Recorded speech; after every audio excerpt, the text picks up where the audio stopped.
Assalamu alaikum and welcome back to the channel. Today I am happy to show you my multi-user to-do app phase 3 with AI chatbot built using AI-driven development with Spec Kit Plus and Cloud Code CLI.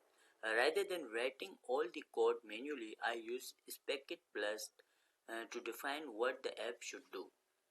It helps turn your ideas into structured plans and code, making development faster, clear, and easy to manage. On the front end, the app uses Next.js for a smooth and simple user interface. The AI chatbot built with ChatKit and OpenAI Agent SDK using Python FastAPI on the backend.